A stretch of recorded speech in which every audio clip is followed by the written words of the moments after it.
Olá pessoal, sou o Igor Souza, estamos gravando o nosso primeiro episódio do podcast Por Canoas e estamos aqui com convidados ilustres e especiais que tiveram uma atuação muito forte aqui no nosso município de Canoas na última enchente de 2024. Então, aos cumprimentos aqui a Capitã Júlia, muito obrigado por comparecer, ao Tenente Anderson também, grande parceiro nosso. Eu fui coordenador da Defesa Civil aqui de Canoas durante a gestão passada, mas não estive na coordenação da Defesa Civil durante a operação da enchente de 2024. Quer saber mais? Acompanhe até o final. Tenente Anderson e Capitã Júlia, eu sei que a gente passou por situações pesadas, né, no nosso estado e na nossa cidade, e eu sei que a unidade de vocês, ela não atende só a cidade de Canoas, né? Vocês são um batalhão e atendem diversos outros municípios, né? Como é que foi para vocês para atender e criar uma logística, né, operacional para conseguir chegar em todas essas pontas, né, e acabar não deixando ninguém para trás, né? A gente sabe que houve o apoio de voluntários, que foi muito importante, né, auxiliaram muito para nós isso, mas falando hoje, né, por parte do Corpo de Bombeiros Militar, né? Então, o que vocês podem dizer em cima dessas informações, né, em cima dessa pergunta aí que a gente recebeu?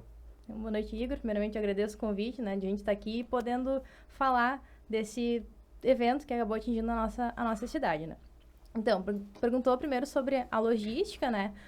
O nosso batalhão, ele abrange toda a região metropolitana e os nossos eventos climáticos começaram na área do batalhão desde a quarta-feira, que começou em Esteio, começou a alagar, então, ali em Novo Esteio. A gente já demandou o efetivo do pelotão de Esteio para essa situação, com o apoio do nosso administrativo. Posteriormente, evoluiu para Cachoeirinha também, Nova Santa Rita e, na sexta-feira, chegou em Canoas.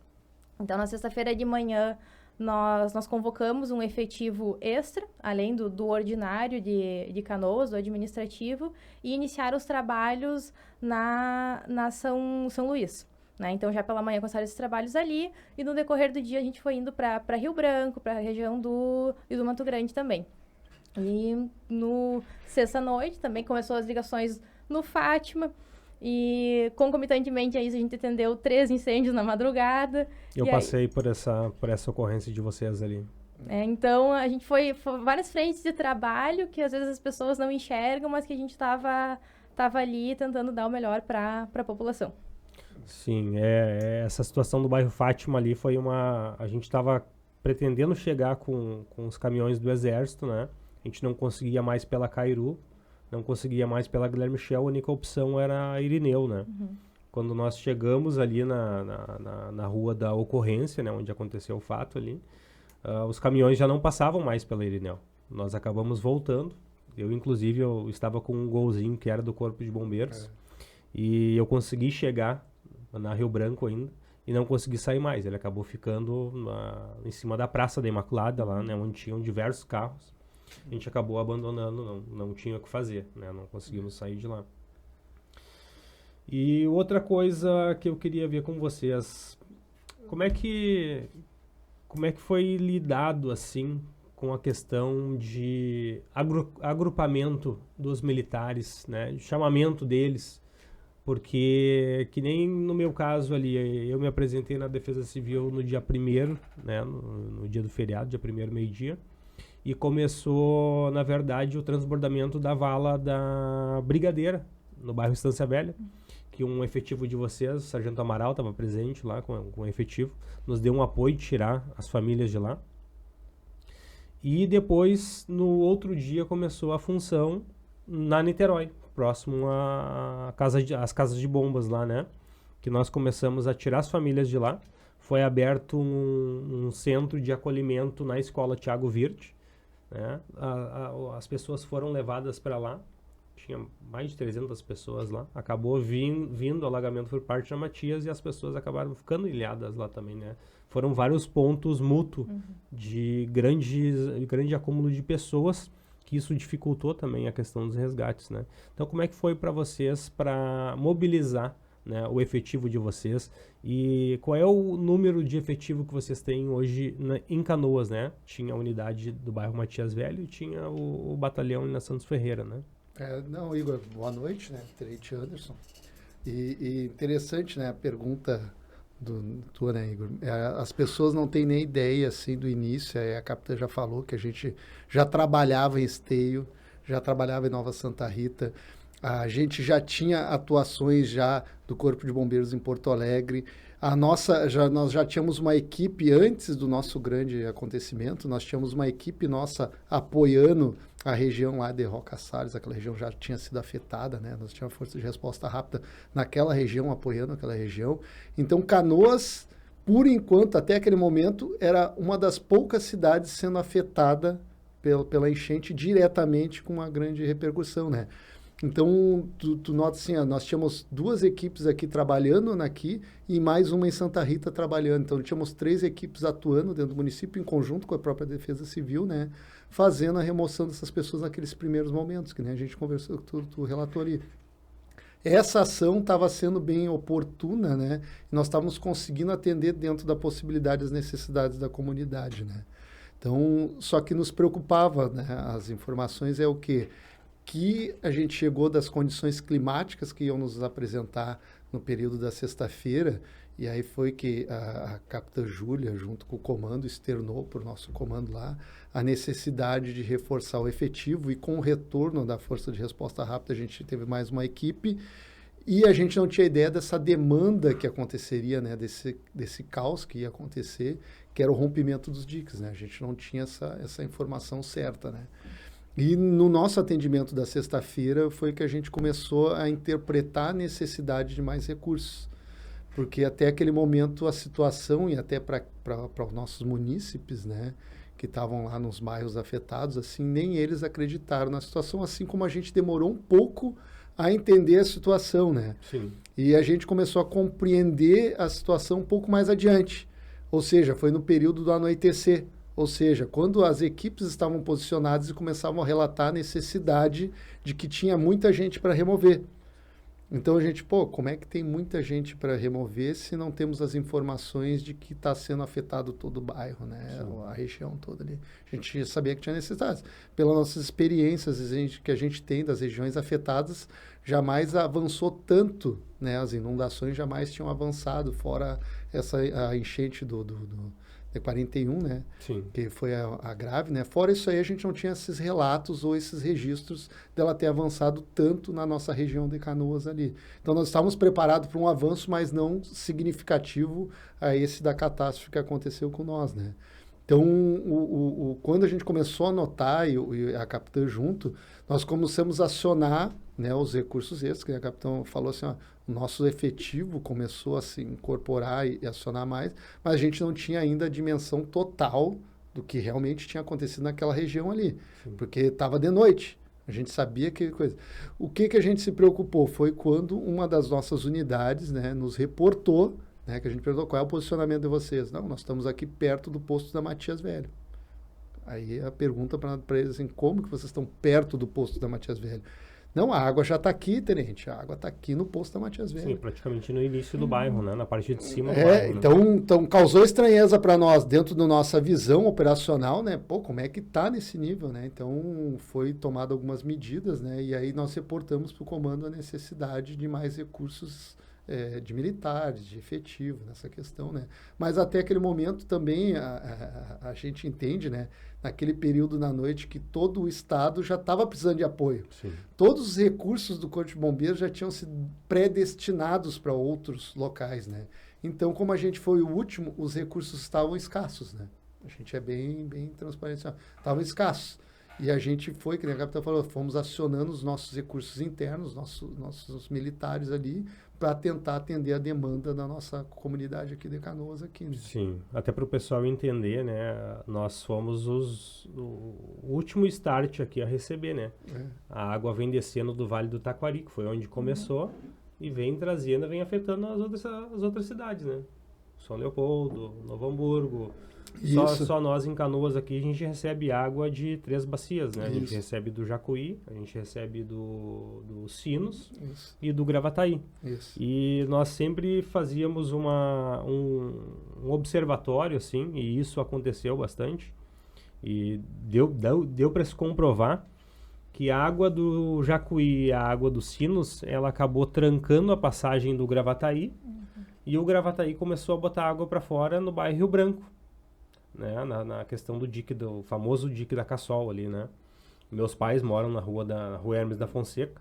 Aquela área ali, nós, 7 horas da manhã, na sexta-feira, nós começamos a fazer uma evacuação ali que nós conseguíamos caminhar ali. A gente recebeu o apoio de um grupo de bombeiros voluntários, bombeiros civis ali, que nos ajudaram bastante. A gente agradece bastante esses bombeiros civis também. E nós conseguíamos caminhar, bater de casa em casa. E eu, particularmente, né, com a água na cintura já, o que eu queria? Eu queria assustar as pessoas para que elas saíssem dali. E eu, com a água na cintura, eu querendo assustar, eu dizia para elas assim, elas me perguntavam, qual é o risco? Não, o risco é da água subir mais 1 metro. E elas olhavam assim, mas subir mais 1 metro a gente vai ficar complicado. Não, então esse é o momento de você sair. É dia ainda, a gente consegue tirar vocês aqui. De noite complica, né? Naquele momento a gente não tinha recurso de embarcação, né? Nós andávamos com uma embarcação que era cedida de vocês para nós ali, né? Uma embarcação de 5 metros ali. Então era o que a gente tinha naquele momento. Então aquela região ali para nós, durante a noite, a gente até descartou de fazer monitoramento de novo, porque ali a gente tinha certeza que a vizinhança comprou nossa ideia, eles nos ouviram, né? A gente passou uma credibilidade para eles ali. E aí a gente conseguiu evacuar aquela área. Só que quando a gente saiu de um ponto que ainda estava seco, na frente do sindicato, na rua Hermes da Fonseca, a gente precisava chegar no viaduto da Mauá. E o viaduto, para chegar no viaduto da Mauá, a gente já não atravessava mais caminhando. Aí chegou uma guarnição lá do Corpo de Bombeiros, nos largou lá no viaduto. E uns parceiros, né, até a gente é muito grato à maçonaria, né, aqui do Rio Grande do Sul, que fizeram contato comigo e me perguntaram qual era a necessidade que a gente precisava naquele momento. E eu fui muito sincero e assustado, estava desesperado também, né? E eu disse, a gente precisa de embarcações, né? E quando a gente menos esperou, a primeira embarcação que chegou ali, se apresentou lá e disse para nós, olha só, eu tenho uma embarcação que é do falecido meu pai, ela está em funcionamento, mas eu não sei guiar. O que eu vou fazer aqui? Eu vou atrapalhar vocês, então eu vou largar a embarcação para ti aqui, fica no poder de vocês e vocês fazem o serviço. E a partir dali começou a chegar as embarcações, né? Porque daí começou a circular em grupos ali, a gente começou a fazer vídeos ali pedindo apoio, né? Pedindo um reforço. Sim. E a partir dali o telefone comecei a receber vídeos, mensagens, né? E que eu acabei desligando o telefone e dando uma atenção pro rádio. Ó, se alguém se reportar o rádio, para mim é que eu sei que é uma emergência que eu vá conseguir atender, né? E se não houvesse o rompimento do dique, só para vocês terem uma ideia ali, da igreja Nossa Senhora da Imaculada, para baixo ela não tinha ainda água no primeiro momento, mas para cima sim. No momento que houve o rompimento do dique pela parte de baixo, ela acabou subindo em direção à praça, né? Na volta da praça, acho que devia ter umas 300 pessoas acampadas ali, devia ter mais uma quantidade X dentro da igreja. E um resgate que a gente foi fazer que foi muito dificultoso, né? Até pela questão da embarcação que a gente foi de vocês até quase a Praça Imaculada, a gente deixou amarrada ela numa placa e descemos caminhando até a Irineu de Carvalho Braga para chegar na Humberto de Campos e tirar um casal de idosos, 1h30 da manhã, que já estavam com água na cintura. Ele teve um derrame, teve uma paralisia, ele não conseguia se mexer, ele e a senhora. Entramos em uma outra embarcação lá para tirar eles, voltamos caminhando até a embarcação que a gente tinha de vocês ali, a embarcação simplesmente tinha sumido. Nós ficamos com eles ali molhados, né? Ele com dificuldade para se sentar, né? Acolhemos ele ali e tivemos que pedir reforço daí lá para o viaduto para mandar uma embarcação. Daí chegou uma embarcação de um pescador lá que veio da praia, né? Ajudaram bastante para a gente conseguir levar essas pessoas para lá.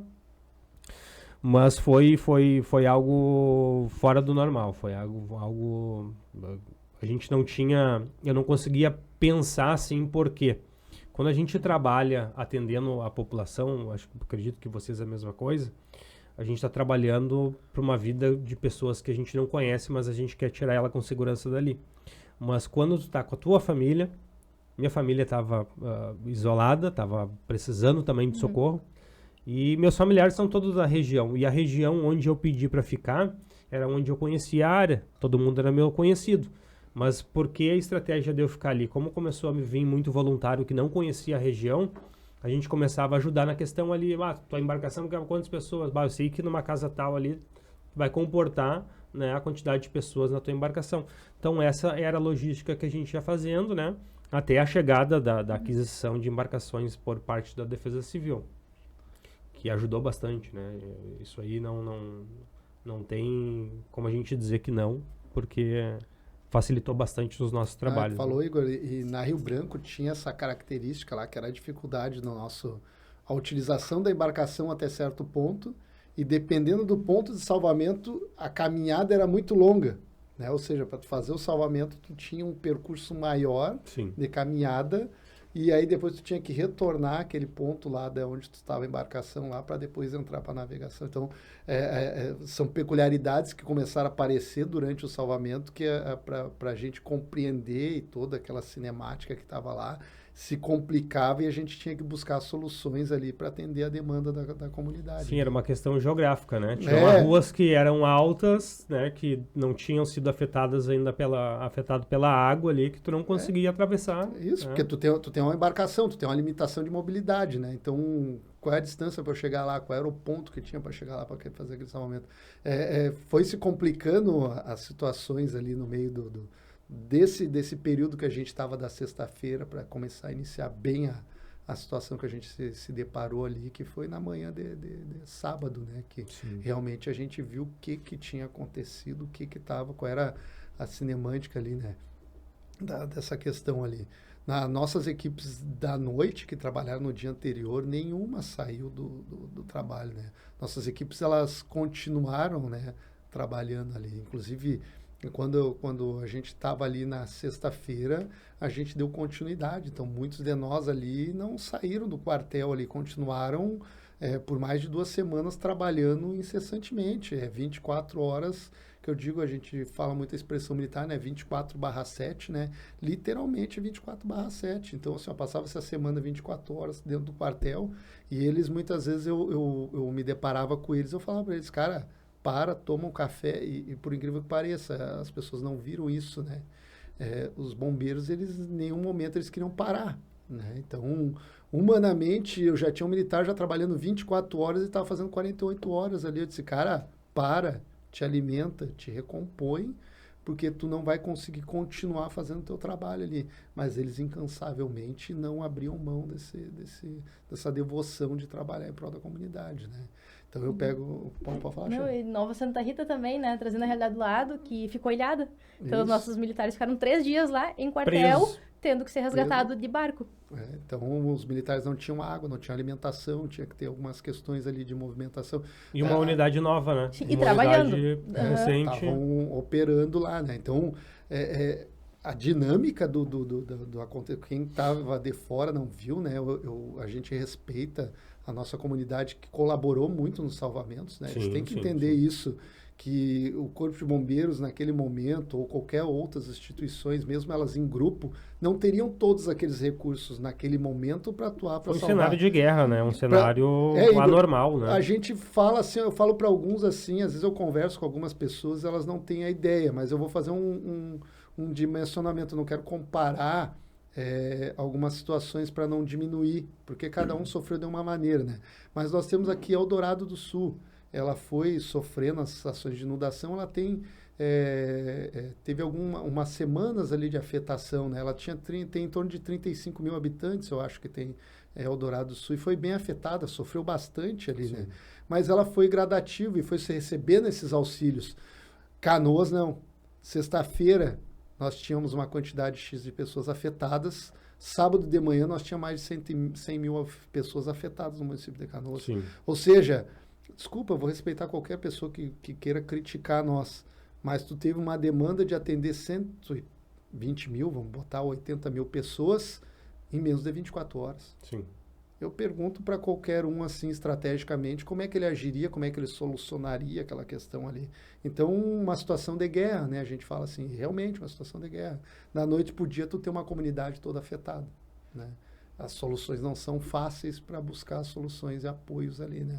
Então, o comando, ele trabalhou incessantemente, desde o conhecimento dessas ações, ele veio buscando recursos, ele veio buscando apoios, nós buscamos apoio do batalhão do litoral, né? Então, assim, o comando pediu auxílio para aqueles que não estavam diretamente afetados, né? Então, veio esses reforços e a gente veio com complementações de recursos, né? Então, nossos irmãos de Santa Catarina prontamente se apresentaram aqui, nos apoiaram. Sim. Um excelente Vieram com um reforço. efetivo bom, né? Vieram bom, com uma estrutura qualificado. boa. E nós fomos nos estruturando, veio o Paraná, veio nos apoiar aqui. Então, tu olha assim, ó, a envergadura ali, e a capitã acho que tem esses dados melhores ali, nós tínhamos mais de 140 militares ali do Corpo de Bombeiros atuando. E eu digo assim que é magnífico uma situação que muitos não se dão conta, né? A mesma linguagem de atuação para o salvamento, né? Então, tu olhava ali, Santa Catarina, Paraná, São Paulo, ou talvez eu esteja no Rio de Janeiro, né? Então, essa integração, a gente falava a mesma língua. Então, tem que ser feito tal missão para o salvamento, tem que ser feita tal operação para esse salvamento ali. Então, havia essa integração, havia esse planejamento, né, de olhar, essa setorização também. A gente teve que setorizar o nosso município nessa região afetada, porque as pessoas não têm ideia. Assim, ó, nos primeiros momentos, nas primeiras horas, para quem atuou, a minha ordem era buscar as pessoas mais afetadas no fundo do bairro. Essa era a minha ordem, né? Não, nós temos que buscar realmente quem está sendo necessário, quem está em cima de um telhado. Sim. Eram prioridades, né? Isso. Foi criado prioridades. E as equipes reportavam, tenente, eu não consigo avançar no terreno. Não consigo chegar no fundo. Sim, E eu tentando entender aquelas demandas que eu falava, eu fui ao terreno para olhar o que estava acontecendo e comecei a compreender que a necessidade da comunidade não deixava eles avançar. A comunidade atacava as embarcações antes delas chegarem ao ponto necessário. Né? Então, a preocupação nossa era atender da melhor forma. Contudo, a comunidade no primeiro momento, então, como é que vai o bombeiro passar uma embarcação perante 10 pessoas precisando de apoio, se o salvamento e tu não consegue atender elas? Então, tinha algumas necessidades que a gente teve que primeiro suprir essa necessidade para a gente avançar no terreno, né? Sim. E aí, com esse avançar ali, o comando conseguiu gerenciar essa parte. A gente fala também, eu sempre gosto de destacar, a comunidade não se sente desprestigiada. Ela também ajudou, ela também removeu, ela também auxiliou nessa demanda ali. Tanto que o nosso efetivo, como nós dividimos, nossa limitação era material, mas no primeiro momento não era humana. Então, nós dividimos os militares, eles acompanhavam os civis nas embarcações. O civil tinha o barco, tinha a disposição, nós colocávamos a nossa equipe na embarcação deles. Porque, às vezes, era um civil do litoral, um civil de outra região que também não conhecia a área. Sim. E os nossos militares, com expertise no maior número, eles podiam, então, auxiliar dessa maneira, né? Foi a forma que a gente encontrou de atender a todos os... Às vezes, não estava nem fardados, nossos militares não estavam fardados, estavam de férias, de folga. Vinha gente de Viamão com a maior dificuldade para tentar acessar, porque sabia que o batalhão estava precisando, né? Então, foi bem espalhado para tentar atender todo mundo, né? Não, e até para chegar, as embarcações elas não conseguiam entrar em bretes, assim que a gente diz, né? Em lugares apertados. E que nem aconteceu com nós. Veio o Bombeiro Civis de São Paulo, né? Com bastante equipamento, tudo ali. E eles me passaram uma demanda e eu, prontamente, vamos lá que... Né, existe pessoas lá, a gente perguntava, tem certeza que tem pessoas lá? Não, tem. Chegamos no local, realmente tinha pessoas. E como eu estava guiando o barco, eu estava com uma equipe de Santa Catarina junto comigo, né? Então, eles ficaram fixos comigo, porque eles faziam a atuação ali de entrar na água, de subir num telhado, né? De dar o apoio do resgate. E aí eu disse para eles tinham uma equipe, né? E eu não, então vou deixar minha equipe aqui, vou com vocês, né, já que vocês têm essa demanda, não sei se é familiar, né, vieram lá de São Paulo, e eu vou levar vocês para atender a demanda. Quando nós chegamos na frente da demanda, realmente era um lugar estreito, assim, né, que a embarcação não entrava, a nossa embarcação era de 6 metros, e tinha que fazer uma trilha por cima do muro, passar por outro telhado para chegar nas pessoas, mas a gente tinha um visual das pessoas. E aí chegou na hora, não, vocês vão ter que entrar na água, né, para poder escalar o muro ali, é o único acesso, eu não consigo chegar com a embarcação. Cara, não leva mal, nossa equipe, o pessoal não sabe nadar ali e tal, né. E aí, tipo, na hora eu fiquei assim, cara, não, tranquilo, tava de roupa de mergulho ali, vocês cuidam da embarcação aqui, só que naquilo a gente ficava com a cabeça, tipo, a gente não tinha confiança de ninguém.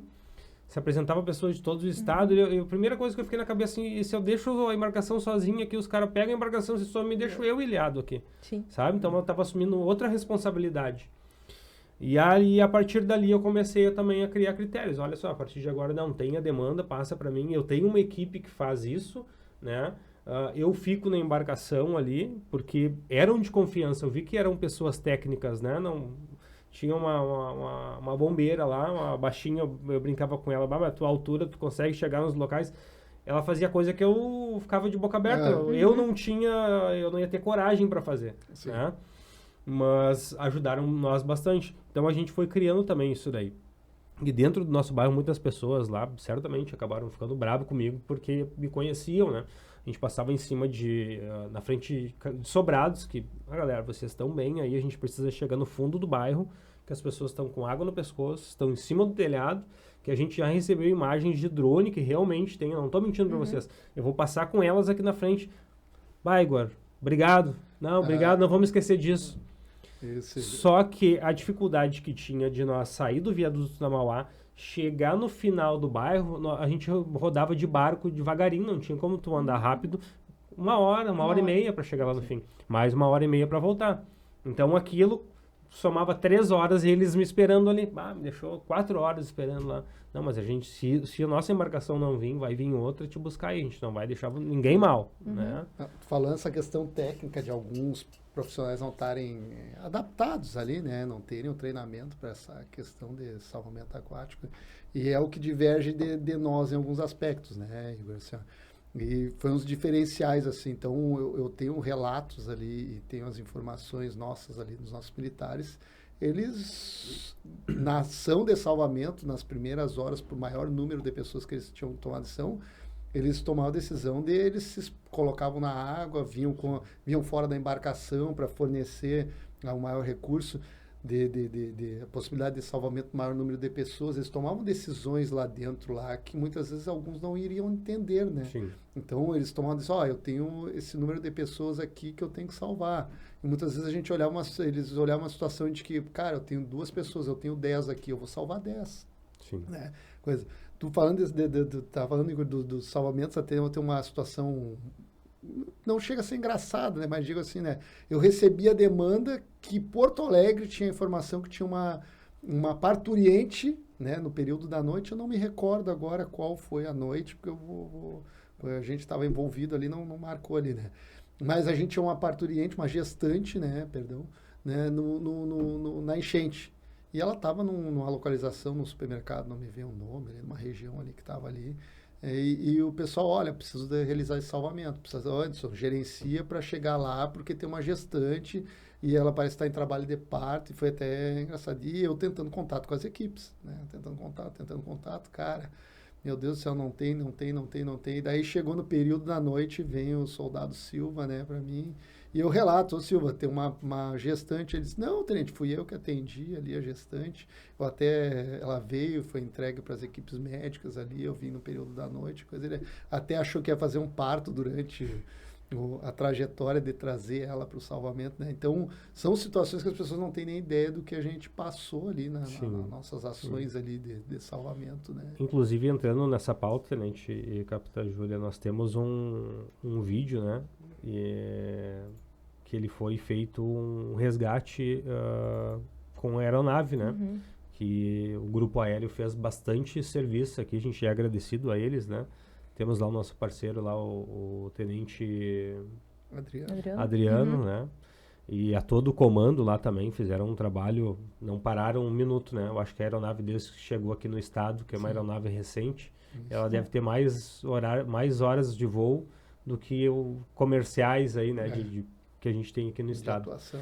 Então, o que vocês podem, né, dizer para nós a respeito desse salvamento, né? Que foi utilizado a aeronave no Corpo de Bombeiros. A gente passa aqui nas imagens. Isso aí foi um transporte aeromédico de um neném, né, de Canoas para Porto Alegre, né? Como todas as vias estavam trancadas, né? A nossa aeronave, ela fica aqui na base aérea. A base aérea foi, né, uma própria base para todas as aeronaves, né? E aí foi feito esse transporte aeromédico dessa criança para Porto Alegre, né? Com todo o aparato, né, necessário para salvaguardar a vida dessa criança.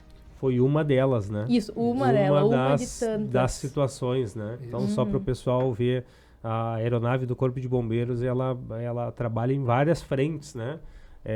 Resgate lá que aconteceu em cima de telhados, né? Foi o translado de pessoas ali que estavam hospitalizadas, né, para outros hospitais, já que aqui em Canoas, né, não suportava mais, né, pela questão até superlotamento ali, o agrupamento do HPS junto com Nossa Senhora das Graças. Não podemos esquecer, Igor, que essa, não só a nossa aeronave, né, mas vamos dizer assim, ó, foram elas atuando, né, e a Força Aérea também atuou bastante nesse conjunto dos salvamentos, né, que foi quando eles olharam a necessidade no outro dia, né, da repercussão que deu a necessidade, né, eles alocaram a movimentação desses recursos ali.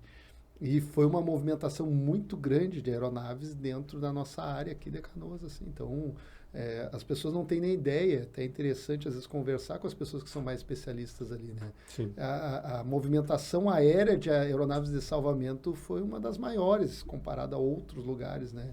Então, as aeronaves movimentavam as pessoas com necessidades, faziam salvamentos, movimentavam cargas de mantimentos, era uma movimentação muito grande aqui dentro da nossa área de Canoas. Então, porque eu ressalto assim, ó, não foi uma coisa que a gente a organização estratégica para fazer os salvamentos, foi um conjunto todo, mas foi uma ação quase de guerra, né? Sim, eu imagino.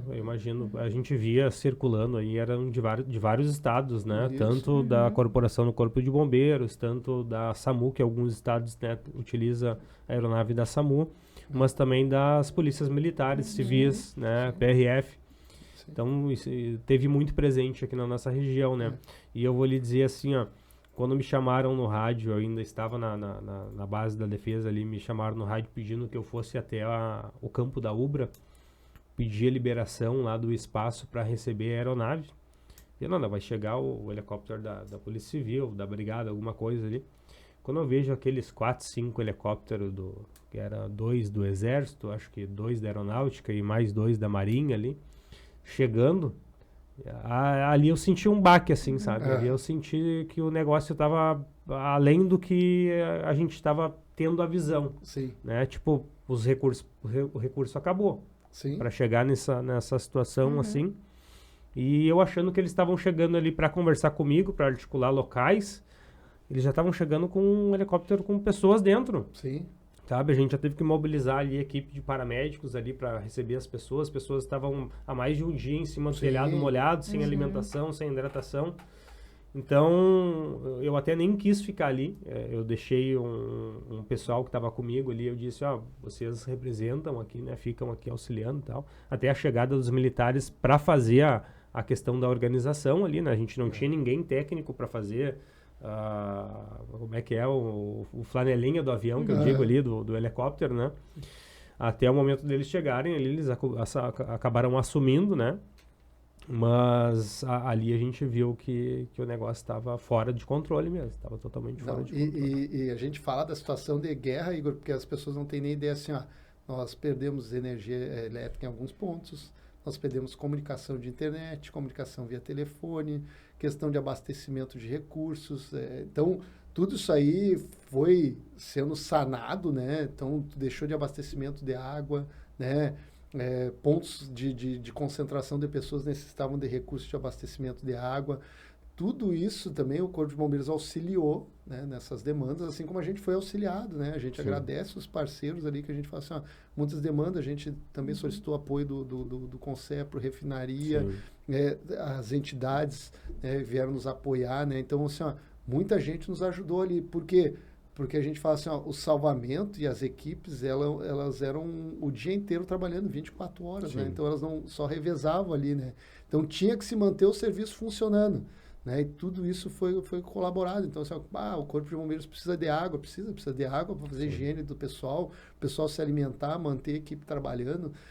O recurso de combustível, eu ressalto assim, ó, quando foi uma questão de combustível, a gente fez contato com a Refap, ó, necessitamos de recursos de combustível, precisamos desse tipo de abastecimento. Prontamente, eu vou dizer assim para ti, assim, ó, não teve uma nega. Até a gente pasma assim, a menos de 30, 40 minutos, eles davam a resposta. Pode vir buscar o combustível aqui. Não, a gente agradece, né? A gente agradece as empresas que estão aqui no município. Eu agradeço os parceiros também na manutenção. Nós tivemos problemas de motores das embarcações e a gente não tinha como ressarcir essas pessoas naquele momento. A gente fala assim, cara, preciso arrumar esse motor. E as pessoas iam lá e arrumavam o motor para nós, né? Então, assim, por quê? Porque a gente está preocupado em fazer o salvamento, né? Então, os voluntários que estavam nos apoiando também, né? Era tão bom sair da água e ter uma térmica de café quentinho, um alimento, né? Então, para esquentar ali. Vocês entraram no assunto de receberem água lá no quartel, né? Até para atender a quantidade de pessoas, né? A Força Nacional estava lá, os outros corpos de bombeiro. Eu, inclusive, acabei, né, usando lá também, porque nós ficamos alocados em uma casa emprestada no bairro Guajuviras, né, onde a gente mora também foi afetado. E depois os 2 primeiros dias que eu fiquei direto, sem voltar para a defesa, sem voltar para casa, dentro d'água, eu cheguei num ponto assim, não, preciso sair para tomar um banho. Eu já estava com os pés das botas de neoprene cortado. E eu não, vou chegar agora lá no Guajuviras, né, a gente tinha conseguido uma casa emprestada no Guajuviras lá. E vai ter água para mim tomar banho. Eu chego, a minha esposa, a Cláudia, me chega ali com um balde. Olha, estava chovendo, né? E depois que enquanto a gente tá com o macacão ali, a gente tá quentinho ainda, né? Mas quando a gente abre aquilo ali, parece que dá um soco no peito, né? E ela me olhou assim com uma cara de triste, assim. Tu vai ter que tomar banho com a água que eu peguei da chuva ali. E eu, não, mas eu preciso tomar banho. Eu preciso tomar banho. Aí depois a gente conseguiu, né, usar o quartel ali junto, né? Sem problema. E a gente é agradecido pelo acolhimento que a gente teve em todos os momentos ali. Parabenizo pela organização também. Toda vez que eu ia ali pedir uma informação ou passar alguma demanda, né, que não cabia a nós ali, que a gente não tinha condição de fazer. Cada vez que eu chegava lá, eu via, era uma reunião numa sala tratando sobre um tema, uma reunião numa outra sala tratando sobre outro tema, e com equipes separadas, cada uma para uma missão, né? Sim. Então isso daí, o Corpo de Bombeiros tá de parabéns, né? Merece respeito, merece admiração de todos os canoenses, né? A gente tem, além da unidade da Santos Ferreira, temos a unidade também do bairro Matias Velho, que foi afetado também, né? Até isso é uma dúvida da população, né? Eu, inclusive, estive lá fazendo um vídeo lá mostrando a real situação. E como é que está o andamento desse processo? O Estado vai mandar para frente os projetos? Vamos voltar para as atividades no bairro Matias Velho? Devido à importância da cidade, né? Atualmente somos a 3ª maior cidade do estado, né? E não cabe que Canoas tenha apenas um quartel. Então, sim, foi dado autorização para que seja feita não a reforma, mas a reconstrução, a construção de um prédio novo lá no bairro Matias Velho, no mesmo local. Então, ainda não podemos falar de prazos, de valores, porque depende de licitações, de questões de obras, né? Mas vai ser reconstruído, sim. Coisa boa. A gente fica...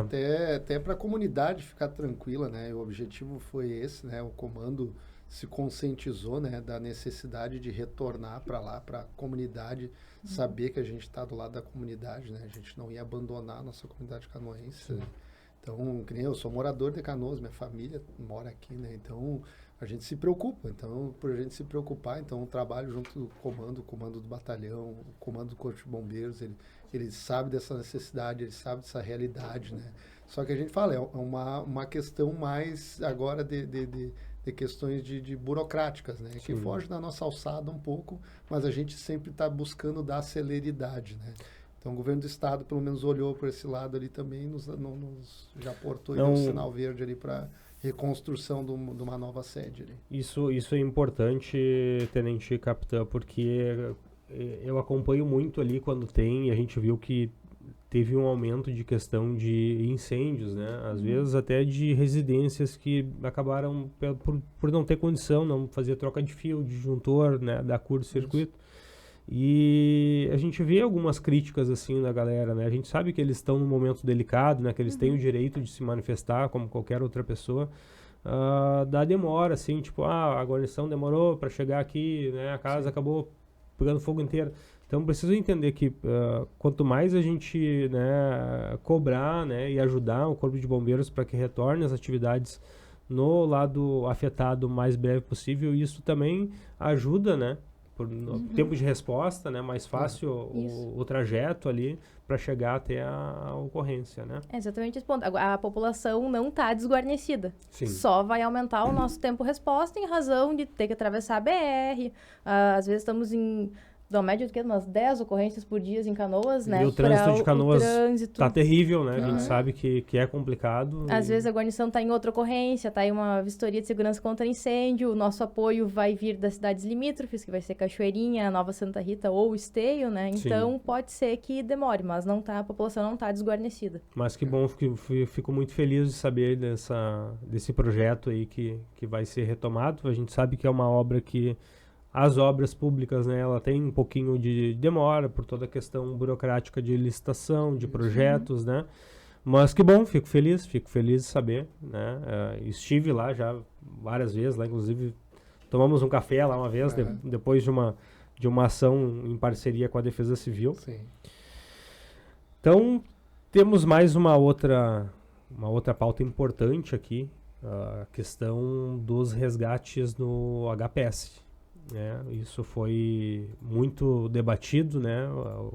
Surgiu muitas dúvidas, né, da população aqui de Canoas. A gente sabe que nas redes é muita fake news e parece que, por incrível que pareça, as pessoas elas compram a ideia sempre da fake news e não dão a importância de fazer uma leitura ou uma interpretação de um vídeo real, né?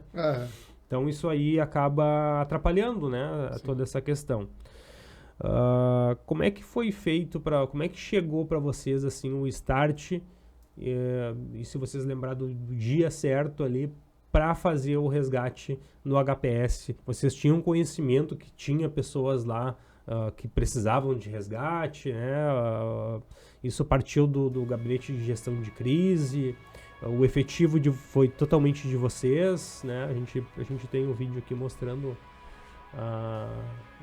o resgate, né? Foi montada uma operação para resgate dos pacientes acamados, né? Os que não conseguiam sair por meios próprios, né? Então, se eu não me engano, quem fez essa operação foram os nossos bombeiros do litoral, que vieram já específicos também, quando chegaram, já foram destinados para essa missão de fazer o resgate dos pacientes acamados. E aí tinha pacientes, tinha os que acompanhavam os aparelhos médicos também, que na hora deveria sair junto, né? Então perceba ali que a água já estava dificuldade, a água quase no pescoço dos... O tamanho da porta lá. Isso, dos bombeiros. Então foi uma mega operação que necessitou ser feita, em razão da gravidade também dos pacientes, né? Para poder remover eles para um local seguro para ter o tratamento adequado. E foi uma missão que demandou mais de um dia? Se eu não me engano, foi no mesmo dia. No mesmo dia, no mesmo dia.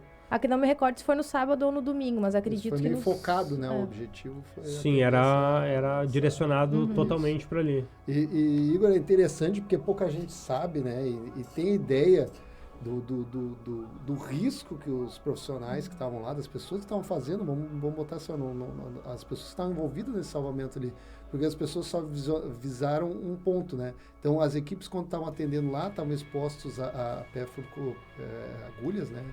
Para causar alguma lesão neles, agentes biológicos ali naquela coisa. Qualquer Uma lesão mistura, ali, uma mistura. Então ali tinha um risco bem maior, bem mais potencial ali de se causar um ferimento, uma intoxicação, né? Perdão, uma intoxicação, uma contaminação, né? Do ferimento naquela ação ali. Então Sim. os bombeiros que estavam ali já sabiam desses riscos e mesmo assim foram lá comprometidos em cumprir a missão, né? E essa é a que as pessoas não têm ideia, né? Então pouca gente queria entrar ali também. Tinha alguns que estavam com medo de entrar ali para achar alguma coisa estranha, achar alguma outra coisa que não gostaria de ver ali naquele momento ali, Sim. né? Eu estive lá depois, né, buscando equipamentos lá com o pessoal, daí a gente fez a retirada de um mamógrafo que estava lá novo, não tinha sido usado, e eu não quis entrar.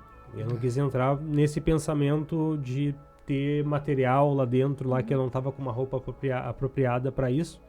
Então, como tinha uma equipe de São Paulo responsável, né, por fazer a retirada de material e insumos para levar para os hospitais de campanha, né, que estavam precisando de materiais, eles estavam com roupas apropriadas, eles entraram, né? Até nas minhas redes sociais lá eu tenho um vídeo tirando esse equipamento, que surgiu outros assuntos depois, né, outros comentários.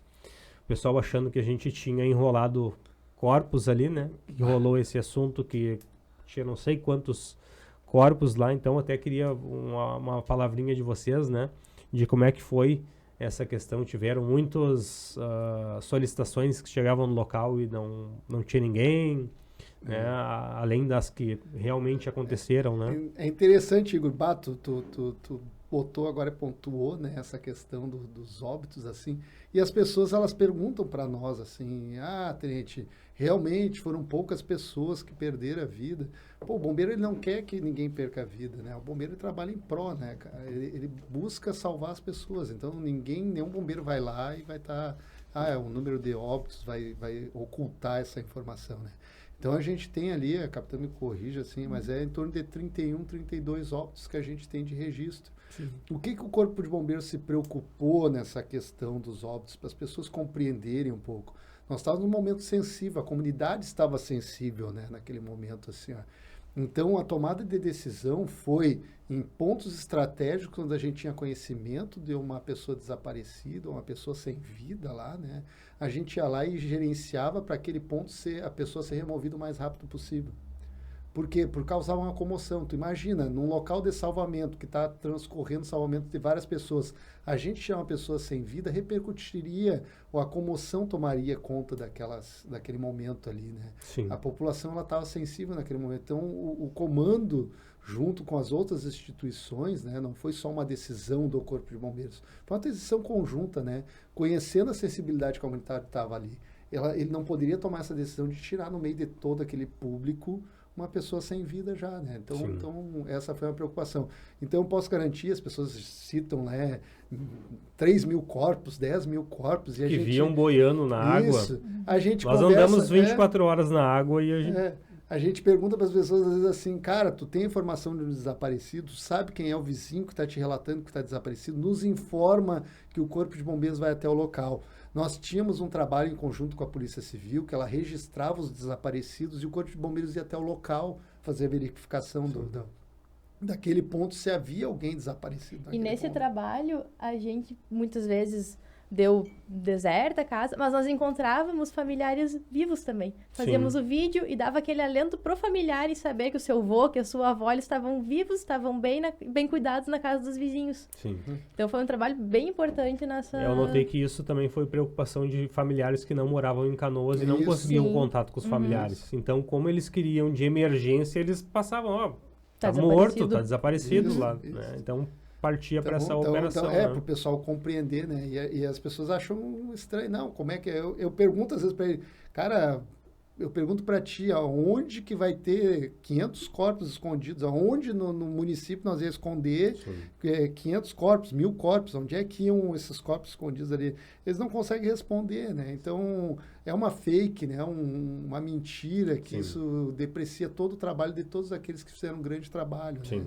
Verdade. Então, a gente fala assim, os voluntários, a Defesa Civil, o Corpo de Bombeiros, a Polícia Civil, a Polícia Militar, todos eles fizeram um grande trabalho. Então, para que largar uma mentira dessa aí, né? Verdade, então, verdade. Depreciam o trabalho Porque todo isso bonito assustava que familiares que estavam estavam afastados, distantes ali, né? Temos uma outra, a gente tem um outro vídeo aqui do Soldado Damião, né? Em nome dele eu gostaria de saudar todos os soldados, sargentos, todo o efetivo do Corpo de Bombeiros que esteve atuando ali. E eu posso dizer que toda vez que eu ia lá me reportar ou pedir alguma situação, sempre fui atendido, né, de pronto. E eu achava legal que toda vez que eu chegava lá, galera, Igor, tu tá bem? Te alimentou? Senta aí, vamos conversar. Então aqui nós temos o vídeo do Damião com o Luciano Huck, né? Isso. Pessoal da Defesa Civil lá, o servidor Ornei, o ex-diretor Marcelo. A casa tá embaixo d'água. Quem que morava na sua casa? Minha esposa, os filhos. Quantos? 3. Esse aqui é o soldado Damião. O soldado Damião, a gente está na frente da onde? Minha residência. A tua vida tá aqui inteira, então. A vida toda foi aqui. O bairro onde eu nasci, me criei. É muito duro, cada endereço daqui é uma história, uma vida, é tudo, muito duro, muito duro. Você tá quanto tempo fora de casa? Operação, e as pessoas não têm nem ideia, né? O Damião, no início da enchente, assim como outros militares ali que nós tínhamos ali, né? Eu posso citar ali alguns ali, o soldado Bairros, o sargento Aguiar, o tenente Clarito. Tenente Semin. Tenente Semin, que é comandante da unidade de Esteio, foi atingido. Sim, eu me lembro, né? do pessoal preparando para Isso. resgatar ele, Resgatar né? a família o Tenente Semin, dele. a família dele, muito pelo contrário, o Tenente Semin fazia contato comigo, segurou 2 ou 3 dias lá, ele disse, calma, eu tô bem. Só para o pessoal ver, o Tenente Semin, ele é comandante, né, da unidade de Esteio, né? Que estava realizando resgates 2 dias antes de começar os resgates em Para Canoas. vocês verem como é que é, né? E o Damião, na noite de sexta-feira, ele estava trabalhando, ele estava de serviço, e a família dele sendo afetada lá, ele continuou fazendo salvamento. O Aguiar estava de serviço e ele chegou e se reportou para mim, tenente, eu não posso continuar, minha casa está sendo afetada, né? Então, muitos militares que estavam ali, alguns com as casas afetadas e continuaram trabalhando, outros ali. Então, a gerência nossa naquele momento ali era sensível também para quem estava comandando ali a situação, né? Era complicado, então tu tinha militares fazendo salvamento, tinha outros militares sendo afetados, preocupados ali, e eles vindo pedindo auxílio à nossa unidade ali para pedir um apoio, um aporte para eles ali, né? Sim. Como é que eu vou dizer assim, não tem palavras para dizer do nosso efetivo, né? Num todo, né? Do sacrifício que eles fizeram em prol da comunidade ali. Sim. Né? Então, eles foram muito além, algumas pessoas não veem isso, eles foram além, né, do que... Pois eles fizeram o juramento, mas eles foram além daquele juramento, né? Sim. O destaque é que eu falo assim, eles foram muito mais, né? Então, muitos não têm essa visão, né? Então, Sim, mesmo afetados, eles continuaram dando suor, trabalhando. Ali, né? Então, é incrível, assim, que as pessoas, quando falam comigo, né? Eu falo assim, cara, não pergunta para mim. Pergunta para o efetivo que trabalhou lá. Sim. Assim, eu fui o comandante ali e, graças a Deus, todos eles foram... eu estava junto ali deles ali, na nossa tropa ali, junto ali com o comando ali, né? E sentia ali eles ali, né? E pensem os senhores ali que nós somos humanos, né?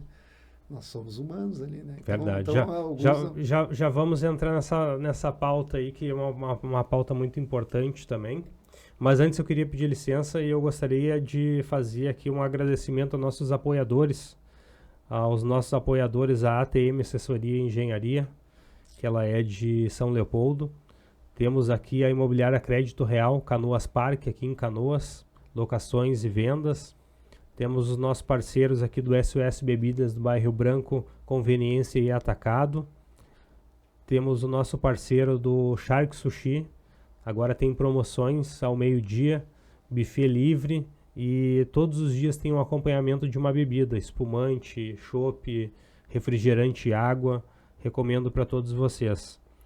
Temos também aqui a Mecânica Thiago, mecânica de IGNV, no bairro Matias Velho. Ela está sendo inaugurada agora na próxima segunda-feira.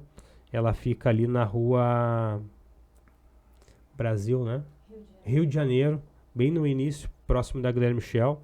Recomendo o serviço deles, ali são uns baitas uns profissionais.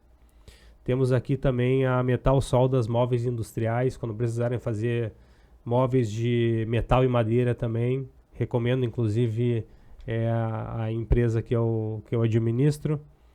Temos a empresa De Raiz, que é uma construtora e instaladora de redes industriais, fazem manutenção e instalação de postos de gasolina. Nosso parceiro Christian. Temos também o Coxa Sport Bar, que fica no bairro Niterói. É uma arena de futebol de areia e nas quintas e no domingo rola uma roda de samba lá e o pessoal se diverte bastante. Tem uma cerveja bem gelada, é só chegar com o pessoal lá que vai ser bem recebido.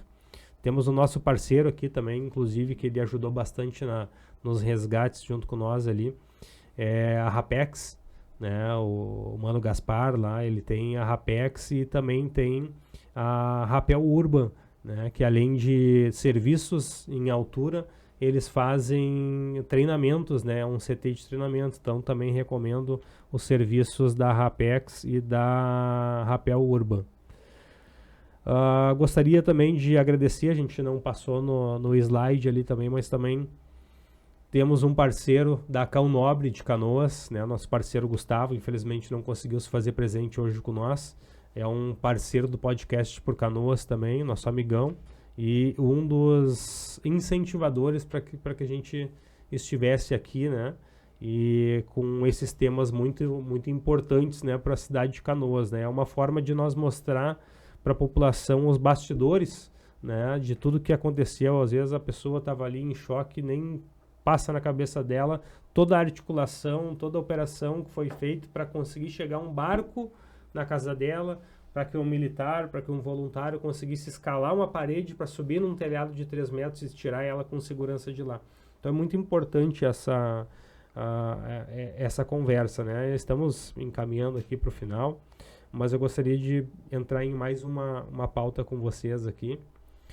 Como é que foi para vocês assim, lidar e dar apoio para os militares, né, numa questão psico, né, de eles estarem vendo situações, né, estarem com a família naquela situação, né, atendendo amigos e atendendo idosos, né, pessoas atípicas, pessoas com comorbidade.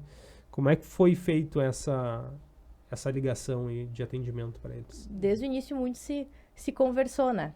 A gente deixou à disposição que quem não quisesse, não se sentisse confortável para entrar na água e realizar os salvamentos, nós tínhamos outras funções administrativas, funções de manutenção, de logística que eram necessárias. Mas para todo efetivo, nós conversamos frequentemente, perguntávamos como estava. O comando ofereceu psicólogos, psiquiatras para nós. Veio muito voluntário também da área da saúde se disponibilizando para nos ajudar e foi muito necessário, né? Igor, e bem interessante, a gente falou ali, eu estava conversando contigo ali, a gente é humano. Se olhar hoje o nosso efetivo de Canoas, ali do efetivo de bombeiros de Canoas, a gente tem em torno de 50% a 60% é morador de Canoas. Então ele está vendo a comunidade dele sendo afetada ali, né? Ele está vendo familiares dele afetados ali, precisando de auxílio. Então abala o bombeiro. Eu falo bem tranquilo assim, e estando frente ali junto com eles ali, escutando eles ali nesse ponto ali, né? Das necessidades deles ali. Mas a dimensão é tão grande porque tu está envolvido no salvamento, na organização e neles, né? E o foco neles, quando eu conversei com a capitã, acho que passou uns 2 ou 3 dias ali, a gente notou que nem eu falei para ti, eles estavam 24 horas direto, mais de 24 horas, 48 horas seguindo, eles viravam frequentemente trabalhando. Então, eu falei, capitão, o nosso efetivo já está sendo atingido psicologicamente. Né? Então, a gente precisa alguém especializado, alguém que possa aportar e conversar com eles para eles desabafarem essas informações. É lógico que a gente fala assim, entre nós ali no grupo fechado entre os bombeiros, a gente conversava, a gente desabafava, conversava que era triste, que era coisa que não esperava aquilo ali, né? Então, O bombeiro, ele é humano, ele sentiu, ele sente... Pô, eu trabalho há 20 anos aí na comunidade, mais de 20 anos na comunidade de Canoas. Eu, comandante, ele estava sentindo, né? Eu estava vendo ali a tropa fazendo salvamento, sentindo aquele impacto, sentindo a dor deles ali, né? E eu sentindo a minha dor também, como eu digo, eu tive familiares ali, eu tive um familiar meu que numa dessas noites ali, ele foi salvo pelo soldado Ricardo ali, né? Então eu nem sabia dessa informação. No outro dia que meu primo me falou, quem me auxiliou foi o soldado Ricardo ali, né? Então, essas coisas a gente fica sabendo depois. Então, assim, a gente sente bastante isso aí, né? Sim. E o apoio psicológico é primordial nesse momento ali para... apesar de a gente dizer assim, a gente se depara com grandes situações emocionais ali, né? A capacidade nossa de resiliência para algumas situações, ela vem melhorando com o trabalho dentro do Corpo de Bombeiros nas situações de emergência, mas aquilo era uma carga emocional muito grande, né, para o nosso profissional ali, né? Então, apesar de ele ter um preparo, uma questão dessas emergenciais, de ver uma vida ser ceifada, né? E ele absorver que aquilo ali é uma situação que não é uma culpa dele, mas aquilo era muito pesado, né? Sim. Então ele tinha que ter um profissional adequado para conversar com ele ali, porque essa questão de resiliência interna nossa foi superada, a gente não conseguia absorver aquela informação, né, os profissionais ali. E depois desse auxílio desses profissionais ali, a gente nota que a equipe já se recompôs, já conseguiu ir trabalhando. Coisa boa. Com o auxílio dos reforços, a gente já dá aquele ânimo neles ali, né? Mas ainda hoje a gente brinca, eu falo para alguns ali que alguns não compreendem, né? E só o bombeiro falando, às vezes, para alguns, né? A gente ainda carrega os nossos fantasmas, né? A gente já fala que os fantasmas são aquilo que... não tem coisas que a gente não conosco, conseguiu botar para né? fora então, ainda. Então são nossos fantasmas. Muitos deles ainda carregam alguns fantasmas ali, né? E afeta nós ali. Então a gente compreende. Por isso que eu falo para alguns, né? Alguns carregam e levam ainda um pouco ali, acho que talvez mais uns anos para ter essa questão. É muita carga, né? Isso, nós estamos recente ainda, nós estamos há um ano ali e foi muito impactante para a nossa comunidade, né? Então, para nós também, bombeiros, também foi impactante ali, né? Hoje, no período de inverno, agora o tenente já está preocupado, temos recurso, não temos, vamos acionar, vai ser necessário, então continuamos preocupados ainda de alguma possibilidade, apesar dos dados técnicos não nos informar isso, né? Sim. Mas a nossa cabeça já é voltada para uma situação mais... que a gente já está com a cabeça voltada para uma atuação mais grave, né? Gostaria de fazer um complemento aqui, que eu fiz na abertura, sei que essa é a dúvida de bastante pessoas aí, né? Então, gostaria também de dizer que eu fui coordenador, né, da Defesa Civil durante 3 anos e meio. Eu saí da Defesa Civil no dia 11 de abril de 2024 e no dia 1º de maio, quando eu comecei a receber por mensagem do pessoal da Casa Militar, que ainda estava ligado meu telefone lá com eles, e eu comecei a me assustar com aquela situação, né? Prontamente fiz contato com o prefeito Jairo ali, que estava na administração. Me coloquei à disposição para ele, prontamente o prefeito disse, não, preciso que tu volte. Quando é que o senhor precisa? Não, preciso que tu volte hoje. Dia 1º de maio, meio-dia. Claudia me largou lá na defesa, eu não voltei mais para casa desde o dia 1º de maio. Né? Mas a dúvida que a população tem, né, que eu vejo bastante nas redes sociais ali, querendo saber se eu estava na coordenação da Defesa Civil naquele momento. Não, eu não estava na coordenação da Defesa Civil. O meu retorno para a Defesa Civil naquele momento ali foi para auxiliar na questão operacional, né? A gente fez diversos cursos, a gente já tinha enfrentado outras situações, claro que não do tamanho daquela situação ali, mas a gente já tinha um conhecimento na prática para estar fazendo aquilo ali, né, com segurança. Então esse foi o propósito do meu retorno, né, atender a solicitação do prefeito e de estar à frente, né. A gente montou equipes ali que ficaram à frente de diversos bairros que nós não tínhamos um efetivo grande, né. Então eu fiquei na parte da Rio Branco ali por conhecer a região, mas acredito que tenha deixado um bom legado, né, na Defesa Civil, tenha realizado um bom serviço para a população. A gente acha que é muito tempo, mas o tempo voa, burocracia, né, em todos os lados, né, principalmente na área pública, então a gente não consegue fazer tudo. E a gente tinha ideia de diversos projetos, tem uma estrutura de defesa civil muito melhor, mas que nem o próprio prefeito na época falou, né? Se eu fizer um investimento de 1 milhão na defesa civil e a gente não tinha dados que aquilo tinha ocorrências no município, a galera vai chamar nós de louco. Porque precisando da educação, precisando da segurança, para que nós vamos ter 10 barcos na defesa civil se nós atendíamos só a Praia do Paquetá, que nós conseguíamos atender com um barco de vocês. A gente teve muito apoio da Marinha lá, né? O Subdobner lá foi muito nosso parceiro. A aeronáutica, a gente solicitava caminhão da aeronáutica para levar os ranchos ali, estavam sempre à disposição. Mas é isso, né? A defesa civil, ela vem hoje tendo um papel, acho que um dos mais importantes dentro de uma prefeitura, né? Espero que aqui em Canoas tenha pessoas qualificadas e preparadas. A gente sabe que estudos e treinamentos nunca é demais, porque lá na ponta, quando a gente vai chegar, a pessoa, ela não quer, ela identifica uma viatura da Defesa Civil como se fosse um pessoal da SAMU, como se fosse o pessoal do Corpo de Bombeiros, né? Além claro, a Casa Militar administrar a Defesa Civil do Estado, né? Que são militares. Mas se tu passa por um acidente de carro e o pessoal vê uma viatura da Defesa Civil, ela espera o quê? Que aquela pessoa esteja preparada para atender qualquer tipo de ocorrência. E, na verdade, tu não vai atender, tu vai orientar, Sim. Tu vai isolar o local, tu vai fazer o acionamento, né? A Defesa Civil, ela é o plano de contingência. Isso, né? isso. Precisou de uma máquina, a Secretaria de Obras precisou Até tu falou, Igor, é bem interessante isso. Até ressalto, né? Eu cheguei ali, tu já estava lá na atuação, na coordenação, né? Depois houve essas mudanças de coordenação ali no período da enchente ali, né? E essa proximidade de Defesa Civil e Corpo de Bombeiros, ela é importante, né? Ela tem que estar afinada ali, né? Então, algumas pessoas não compreendem, né? Às vezes, alguns profissionais, quando vão ali, eu falo assim, cara, tu é o braço direito do prefeito, né? E as pessoas não compreendem isso, às vezes, assim, a Defesa Civil, ela é o braço direito do prefeito para qualquer catástrofe. Porque a primeira situação atípica que aconteceu foi a Defesa Civil foi cobrado, o Corpo de Bombeiros foi cobrado, né?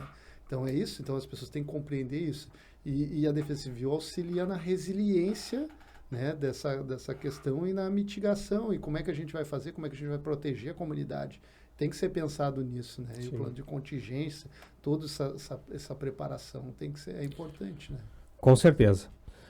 Capitã Júlia, Tenente Anderson, muito obrigado pela participação em nome do 8º Batalhão do Corpo de Bombeiros Militar. Externo os meus agradecimentos a todos da unidade lá, né? Citei o nome de um soldado ali, mas em nome dele eu agracio a todo o pessoal lá.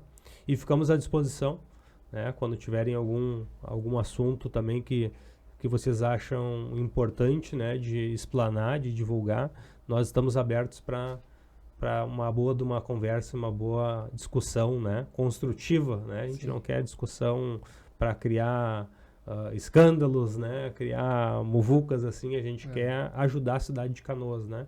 Então achamos um momento oportuno aqui para vocês darem esclarecimento de tudo o que aconteceu e mostrar a realidade que o Corpo de Bombeiros enfrentou. Nós que agradecemos a oportunidade de inaugurar esse podcast tão importante para a cidade. Parabéns pela iniciativa. Obrigado, capitão. Quero agradecer, Igor, quero agradecer também toda a nossa efetiva comunidade que foi afetada e estamos aí à disposição para a nossa comunidade, sempre às ordens ali, para a comunidade sempre que necessitar ali, o Corpo de Bombeiros está à disposição deles ali. Então é isso, pessoal. O número do Corpo de Bombeiros é 193, não esqueçam, hein? E acompanhem e fiquem ligados no nosso próximo episódio. Muito obrigado.